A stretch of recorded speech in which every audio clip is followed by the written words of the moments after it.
jërëjëf mbokki Trace 221 Galsen Info coow li Teranga Actu tey nag ñu dalal tey ki nga xamante ni Galsen Info suñu seen maroon bi seen am benn xibaar bu wàcc mu doon loo xamante ni diis na mais xaw naa naqari sénégalais yi ñu toog jékki saa yi jéggi ñu suñu premier ministre bi Ousmane Sonko dañ ko mujjee kii loolu na ko jàngale waaw premièrement dañuy wax alhamdulilah rabbil alamin peut-être dina bett ñenn Sénégalais yi mais ku gis maanaam politiquement parlant li nga xam ne ni moo doon xew depuis mun nañ wax le 8 bu xewoon fii nga xam ne ni fa nañ taxaw tey mu si terrain bi ñu nekk muy terrain parcelle bi wala sax meeting bi fi amoon depuis lors dafa am changement yu bari yoo xam ne dafa am si diggante ki nga xam ne moo nekk premier ministre Ousmane Sonko ak ki nga xam ne moo nekk président Diomaye Faye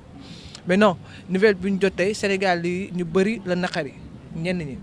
mais mun naa wax naqari na leen mais bettu leen bu ñu xoolee situation yi fi xaw yëpp te en plus tey bu ñu saanee bu baax a baax discours bi nga xam ne ni kii nga xam ne moo nekk président Ousmane Sonko def na ko tey mun nañ jàpp ni peut-être sentir nañ li nga xam ne nii moom li xew nii maanaam moom doon xeeñ maanaam bu fekkoon togg la mën nañ wax ni Russie yi bu mu jógee Sénégal yi bëri maanaam yëg nañ ko wala ñu ko sentir seen xol mais non am na yenn pacifié yoo xam ne peut-être mën nañ jàpp ni lii nii lu baax la si Ousmane Sonko mais en tant que sénégalais bi ñu wax tey duñu wax maanaam en tant que pacifié wala sonkiste wala ki nga xam ne moo nekk en tant que li nga xam ne ni moom moo nekk kii mais dañuy wax en tant que sénégalais maanaam en tant que sénégalais tey mën nañu wax ne ñoo ngi duggaat si beneen situation bu compliqué bi nga xam ne nii sénégalais bu nekk dina ko yëg parce que politique forcément dina am conséquences yi nga xam ne nii moom moo nekk stabilité li nga xam ne moo nekk pays bi parce que tey jii bu ñu xamee kuy diriger ki nga xam ne ni moom moo nekk état c'est le président de la République muy son excellence président Diomaye Diakhar Faye mais tey jii nii lu jëm si wàllu popularité lu jëm si wàllu li nga xam ne moo nekk assemblée nationale Sonko mooy ku koy diriger loolu la yàlla dogal mais maintenant c'est ça tey difficile et c'est la première fois ci muy am ñu gis président bu nga xam ne nii dina jiite waaye du am li nga xam ne moo nekk majorité assemblée nationale et ça tey difficile tey jii nga bëgg benn loi bi nga xam ne nii bëgg nga ko wala dina la arranger nga dem assemblée nationale ñu di koy teggil te fu mu jëm nii fa lañ jëm parce que tey jii gis na président bu mu koy génn discours mujjee def bi passé nii le 3 bi passé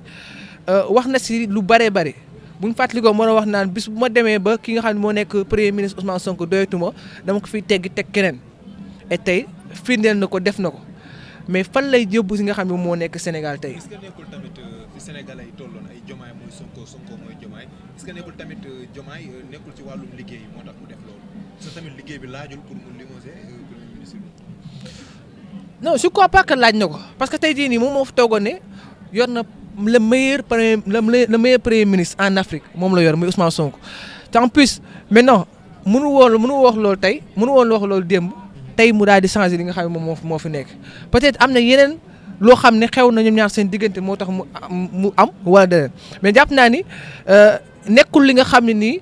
loo xam ne lu personnel la maanaam ñoom ñaar seen relation personnelle boo gisee Ousmane Sonko ak ki nga xam ne moo nekk président Diomaye Diakhar Faye da nga xam ne maanaam personnellement amuñ dara luñ jotee mais peut-être politiquement parlant si lañ jotee peut-être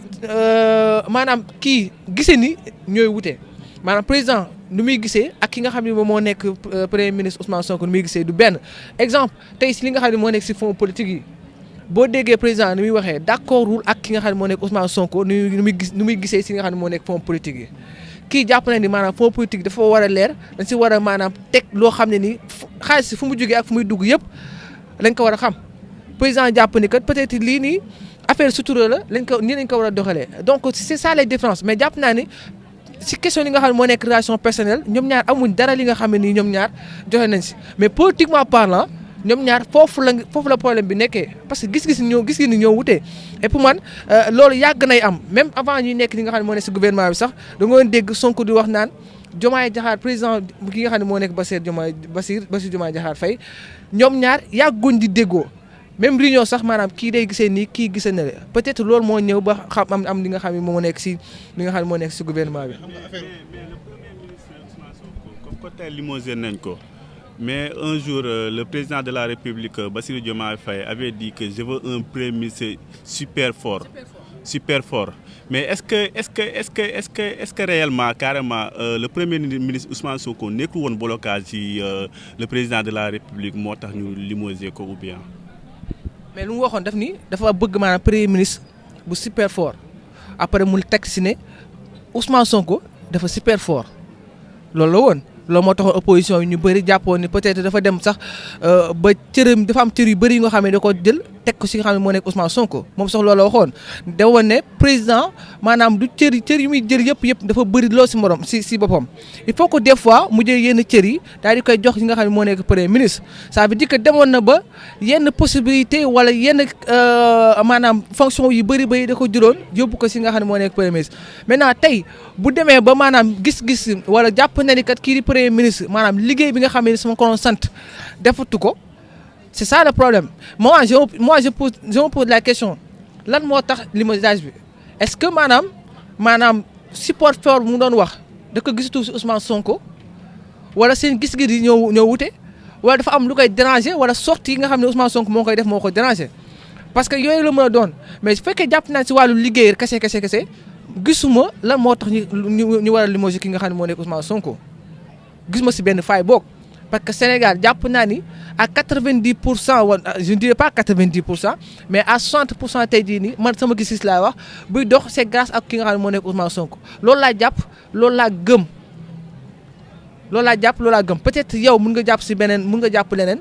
keneen ti mun nga jàpp leneen maintenant limogeage bi dafay mel ni beneen révolution bu bees man noonu laa ko jàppee parce que 2029 moo ngi ñëw 3 ans yi jëm nii on va souffrir les gars. il faut que tamit ñu xam ko bu baax a baax parce que tey jii nii président yi nga xam ne nii du gérer li nga xam ne moo nekk assemblée nationale ce sera très difficile nga gérer réew parce que dafa am lu bari maanaam Macky Sall sax mosu woon nangu maanaam ñu ëppale ko maanaam mu bañ a am majorité li nga xam ne moo nekk assemblée nationale. donc tey président nan la nar a gérer réew mi ce sera très difficile sur 3 ans yi ñu jëm et jàpp naa ni ci côté Ousmane Sonko dina nalaw comme ni nga ko waxee li nga xam ne ci publication bi. parce que tey jii nii dina amaat beneen force bu graaw beneen force bi nga xam ne nii dina ko amaat si wàllu politique et d'ici peu di nga gisaat beneen Ousmane Sonko bu bees bu raw bi nga xam ne nii moom la wuti woon moom la wuti woon le 8 bi di passé. ñu limogé premier ministre sénégalais réaction sénégalais yi d'après yow souffrance bi ñu nar a dund lan lay doon. souffrance bi nga xam ne mooy question émotionnelle du question ay tabaski wala leneen. Ousmane Sonko à chaque fois bu ñu ko dàqee moo xam guddi bëccëg mu nekk lundi mu nekk dimanche jour bu ñu ko mës a dàqee day métti yi nga xam ne moo nekk Sénégalais yi parce que yàllaa ko dogal yàlla moom mooy jël chaque jour benn étoile daal di koy yóbbu si nga xam ne moom moo nekk Sénégalais yi Ousmane Sonko nga bañ ko nga nangu ko fu mu toll nii à l'instant tey nii yàlla da koo teg loxo nga bëgg ko nga bañ ko wala nga ànd ak moom nga ñàkk ànd ak moom bu waxee Sénégalais yi dañ koy nangul donc loolu nag par force kenn mënu ko bañ Ousmane Sonko ak loo ko bañ il faut nga nangul ko ne maanaam population bi lañ ko jox bopp. et tey jii nii président nan la nar a gérer yi nga xam ne moo nekk réew mi te du am majorité assemblée nationale ce sera très difficile man loolu mooy sama ñàkkare fu mu toll nii si réew mi. Dernière question un gouvernement sans Ousmane Sonko est-ce que mën nañ xaar gassa ñëw. je ne dirais pas que gassa parce que le mot gassa est trop lourd pour ñu utiliser ko si diggante gi nga xam ne moo nekk président Diomaye Faye ak ki nga xam ne moo nekk Ousmane Sonko mais jàpp naa ni métit bi wala jafe-jafe bi si nguur gi lay nekkee Ousmane Sonko il est plus fort bu nekk si nga xam ne moo nekk opposition loolu ñëpp ko xam maanaam tey jii nii man jàpp naa ne politiquement parlant Diomaye Faye amul dara lu mu siy gagné si maanaam développement du pays. jàpp naa dina am ay jafe-jafe yu bëri yi nga xam ne dina ko am même bu fekkee ne temps yii moo ngi doon maanaam organiser ay daje pour yi nga xam ne moo nekk ay anciens ministres Amadou Ba demoon na est-ce que Amadou Ba sera le nouveau premier ministre du Sénégal on ne sait pas mais ak en tout cas lu si mënti doon mooy dañ amaat beneen tournure politique bu bees peut-être coalition Diomaye Faye dina coaliser ak li nga xam ne nii moom moo nekk Diomaye président Diomaye. coalition président Diomaye dina maanaam rallier wala je ne dirais pas que rallier parce que ñoom lañ nar a fekk si est-ce que APR du rallier ak li nga xam ne moom moo nekk président Diomaye parce que Amadou Ba tey waxoon na ne day dem wuy ji ki nga xam ne moo nekk président de la République et buñ jàppandikoo ki nga xam ne moo nekk Cheikh Bara joxoon na information ne président recevoir na ki nga xam ne moo nekk Amadou Ba est-ce que Amadou Ba dafa na rejoindre ki nga xam ne moo nekk président de la République mais ce sera foofu moo nar a nekk problème bi parce que tey jii nii au plus grand jamais Mimi Touré du nangu ki nga xam ne moo nekk Amadou Ba jiite ko Amadou Ba du mës a nangu ki nga xam ne moo nekk Mimi Touré jiite ko ça tey difficile gëw ma ni loolu dina mën a am maintenant su boobaa peut-être dinañ am li nga xam ne moo nekk beneen coalition bi nga xam ne ni Amadou Ba dina ko fekki mën a jàkkoo ñi nga xam ne moo nekk waa Pastef.